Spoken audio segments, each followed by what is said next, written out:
Hello दोस्तों, कैसे हैं आप। दोस्तों, वर्ग दो से संबंधित मैं लगातार अपडेट ला रहा हूं। कल हमने डिस्कशन किया था कि वर्ग दो भर्ती परीक्षा की डेट क्या रहेगी, सिलेबस कहां से आप लें और तैयारी की भी कुछ टिप्स दिए गए थे। उस पर काफ़ी कमेंट ये आ रहे हैं कि सर ये बताएं कि जो डीएड या डीएलएड धारी हैं उन्हें कितने प्रतिशत नंबर चाहिए ग्रेजुएशन में, पहला क्वेश्चन। दूसरा ये कि आप एज बताएं कि आखिर एज कितनी चाहिए, क्योंकि बहुत से लोग एवरेज हो चुके हैं, तो ऐसे में क्या वो तैयारी जारी रखें। तो काफ़ी कमेंट इस पर आए कि सर सब्जेक्ट कॉम्बिनेशन क्या होती है। यहाँ पर 4 तरह की सब्जेक्ट होती हैं दोस्तों, मैथ, साइंस, सोशल साइंस और भाषा।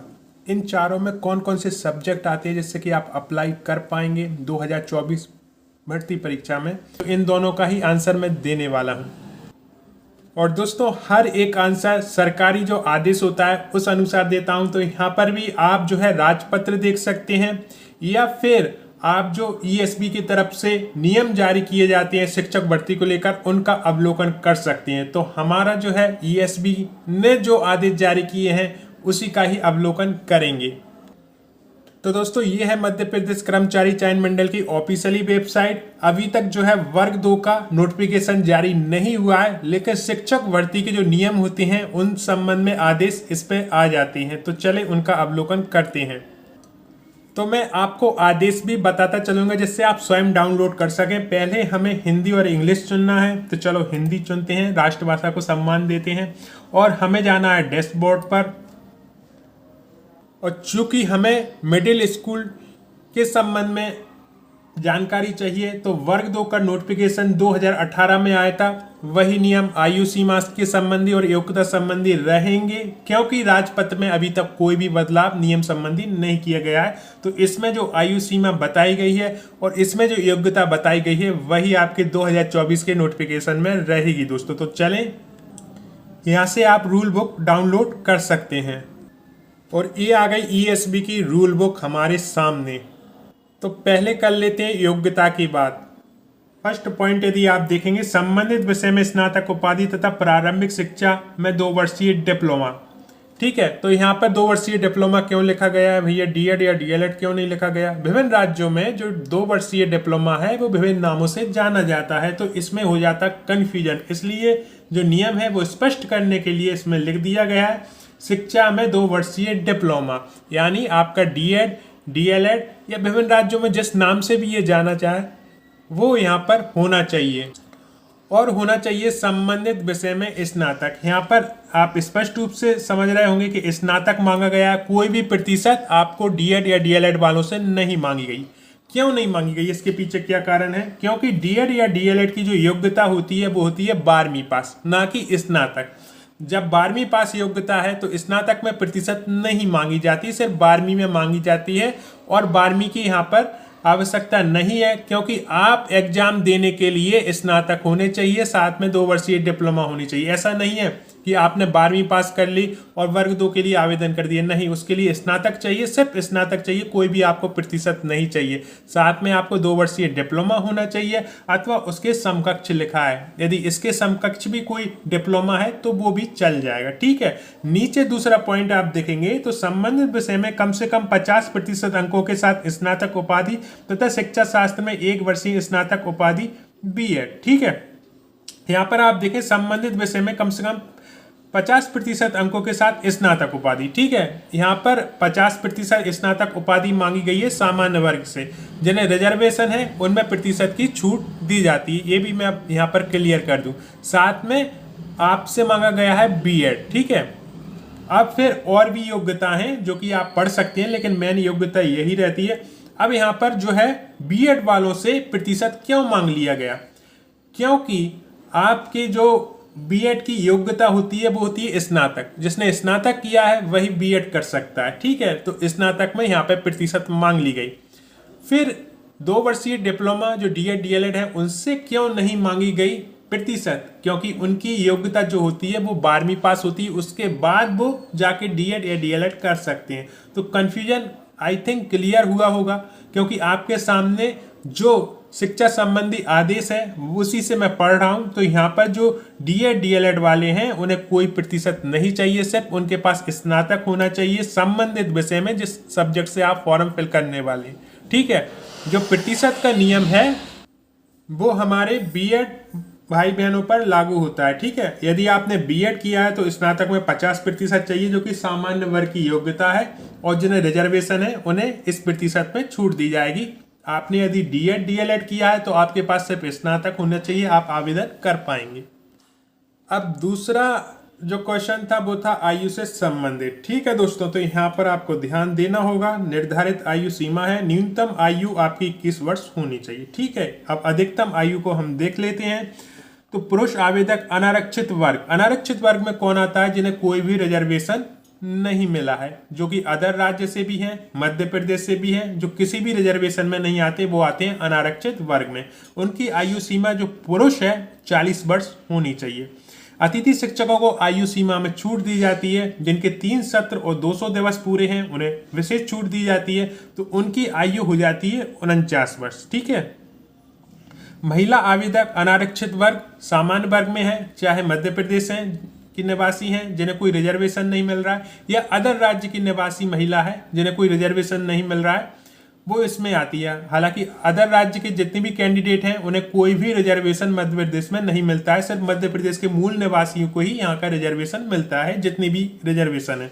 ठीक है, तो यहाँ पर आप देखेंगे 45 वर्ष जो है महिला आवेदक की आयु है सामान्य वर्ग में। और यहाँ पर जो देखेंगे तो जो गेस्ट टीचर है, अब यहाँ पर मैं एक कंफ्यूजन क्लियर कर दूं कि गेस्ट टीचर यदि अदर राज्य के भी मध्य प्रदेश में गेस्ट टीचर हैं और 200 दिन और 3 सत्र पूरे हैं तो उन्हें ये अतिथि शिक्षक का रिजर्वेशन मिलता है, क्योंकि 25% या 50% जो भी रिजर्वेशन लागू होगा अतिथि शिक्षक को लेकर, उनमें वो सभी आएंगे जो मध्य प्रदेश में 200 दिन और 3 सत्र काम कर चुके हैं। लेकिन बात करें कौन कौन से रिजर्वेशन अदर राज्य को नहीं मिलते हैं, तो वो आपके कास्ट संबंधी रिजर्वेशन हो गया, दिव्यांग संबंधी रिजर्वेशन हो गया, महिला संबंधी रिजर्वेशन हो गया, ये सिर्फ मध्य प्रदेश के मूल निवासियों को मिलते हैं। ठीक है, तो यहाँ पर एक कंफ्यूजन क्लियर कर लेना, नहीं तो आप कहोगे कि सर हमने अतिथि शिक्षक में काम किया अदर राज्य से कि हमें रिजर्वेशन नहीं मिलेगा। जरूर मिलेगा। ठीक है, अब यहाँ पर आप देखेंगे पुरुष और महिला मध्य प्रदेश शासन के निगम मंडल स्वास्थ्य संस्था के कर्मचारी तथा नगर सैनिक, इनकी जो आयु सीमा होगी वो 45 वर्ष होगी। ठीक है, अब यहाँ पर पुरुष महिला मध्य प्रदेश के आरक्षित वर्ग, अनुसूचित जाति, अनुसूचित जनजाति, अन्य पिछड़ा वर्ग, तो इनकी जो आयु सीमा है वो 45 वर्ष है। और यदि वो गेस्ट टीचर भी हैं तो उनकी जो अधिकतम आयु सीमा है वो 54 वर्ष है। ठीक है, यहाँ पर दिव्यांग जनों के आवेदकों के लिए यदि आप दिव्यांग जन में आते हैं तो 45 वर्ष है, और यदि आप गेस्ट टीचर में काम कर चुके हैं तो आपकी अधिकतम आयु जो है 54 वर्ष हो जाती है। तो दिव्यांग जनों के लिए कितनी आयु सीमा है? 45 वर्ष। पुरुष और महिला मध्य प्रदेश के जो आरक्षित वर्ग में आते हैं उनकी आयु कितनी हो गई? 45 वर्ष। जो महिला कहीं भी निगम मंडल स्वशासी संस्था के कर्मचारी नगर सैनिक हैं उनकी भी जो आयु है 45 वर्ष।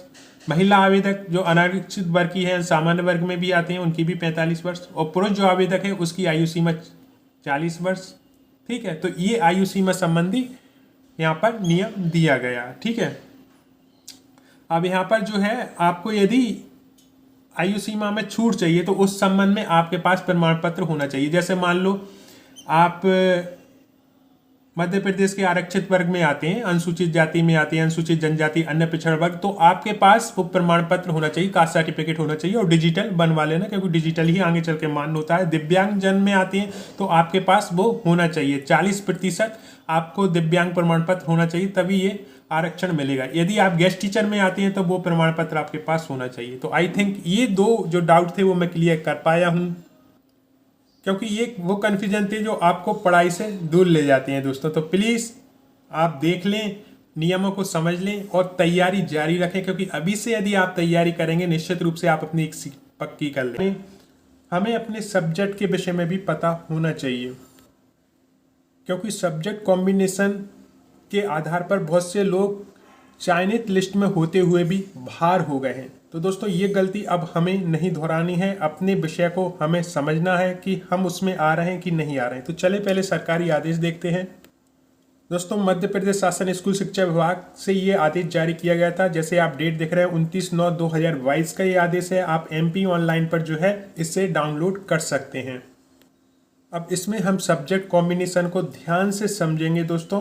पेज नंबर 1 पॉइंट नंबर 1.2 पर दिया गया है और यही सब्जेक्ट कॉम्बिनेशन रहना है। यदि आप इन सब्जेक्टों में नहीं आ रहे हैं और आपने फॉर्म फिल कर दिया, अच्छे नंबर भी लेकर आएंगे, तब भी आप डॉक्यूमेंट वेरिफिकेशन में बाहर हो जाएंगे। तो ध्यान से इसे समझना है।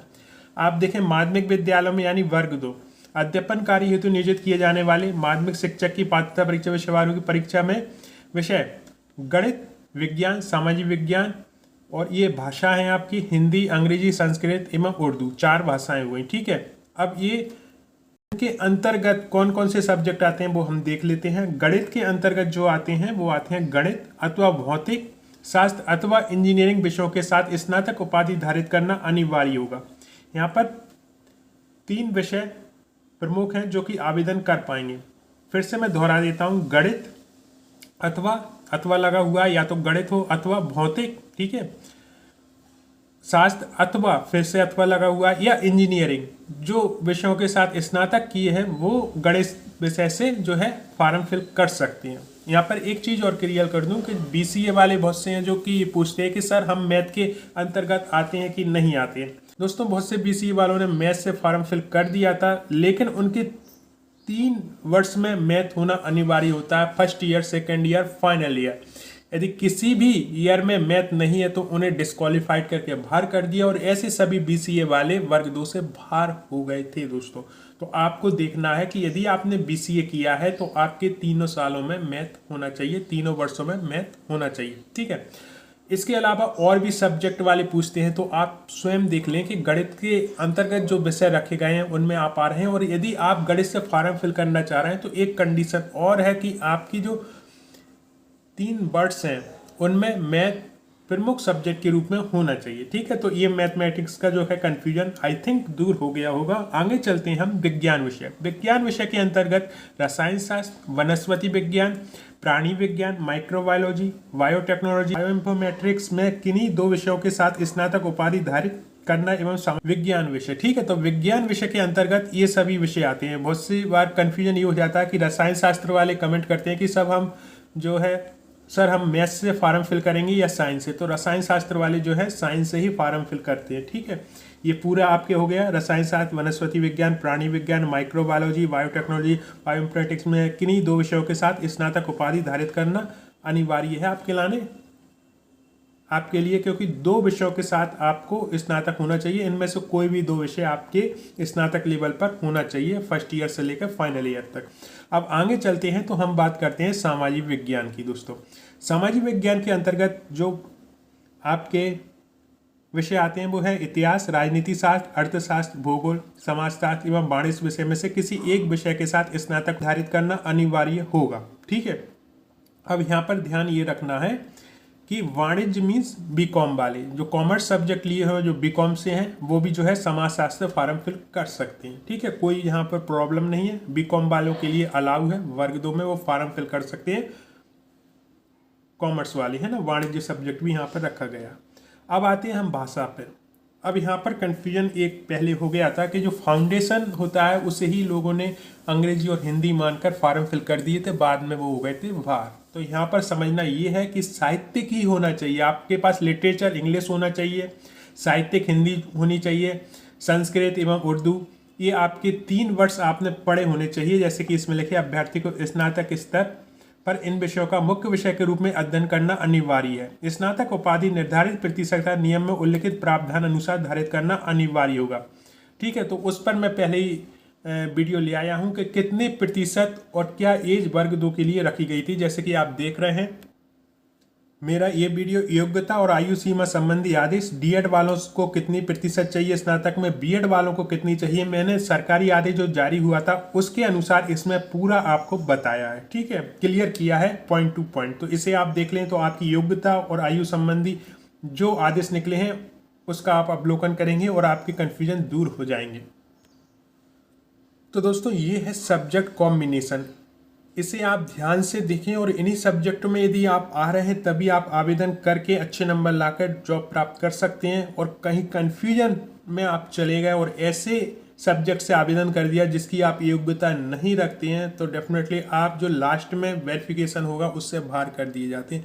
क्योंकि बहुत से लोग बाहर हुए हैं, बहुत से लोग अंग्रेजी और हिंदी में इतने अच्छे नंबर लेके आए थे कि वो सिलेक्टेड लिस्ट में अच्छी खासी रैंक के साथ सिलेक्ट हो गए थे, लेकिन एंड में उन्हें बाहर निकाल दिया गया क्योंकि फाउंडेशन को नहीं माना गया था। जो साहित्यिक हिंदी है या लिटरेचर अंग्रेजी है उन्हीं को ही ज्वाइनिंग दी गई दोस्तों। तो इससे बिल्कुल ध्यान से पढ़ें, क्योंकि बहुत से लोग बीसीए वाले हैं वो कहते हैं सर हम जो है मैथ से फॉर्म फिल करना चाहते हैं, तो आपकी 3 वर्ष में मैथ होना ही चाहिए, ठीक है, तभी आप कर सकते हैं। बहुत से रसायन शास्त्र वाले कहते हैं कि हम सर गणित से कर सकते हैं, तो आप नहीं कर सकते क्योंकि आप साइंस के अंतर्गत आते हैं। बहुत से इंजीनियर जो करे हुए हैं उनके मन में कन्फ्यूजन रहता है कि सर इंजीनियरिंग मैथ में मान्य भी होगी कि नहीं होगी। बिल्कुल होगी, 100% होगी, कोई प्रॉब्लम्स नहीं है।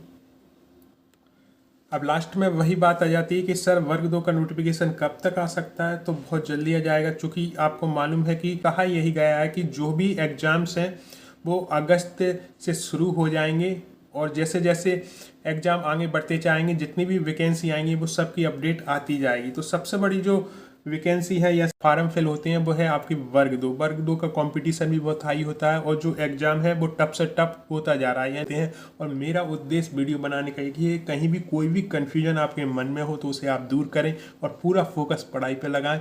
आपको यदि पढ़ाई से संबंधित वीडियो चाहिए तो कमेंट बॉक्स में ज़रूर लिखें। कोई भी आपका क्वेश्चन हो उसे लिखें। यदि ज़्यादा क्वेश्चन रिपीट होते हैं तो डेफिनेटली मैं अगला वीडियो जो आदेश जारी होते हैं सरकारी उन अनुसार जरूर लाऊंगा। ये वीडियो ऐसा ही था, आपने इसे देखने के लिए इतना कीमती समय दिया उसके लिए दिल से धन्यवाद।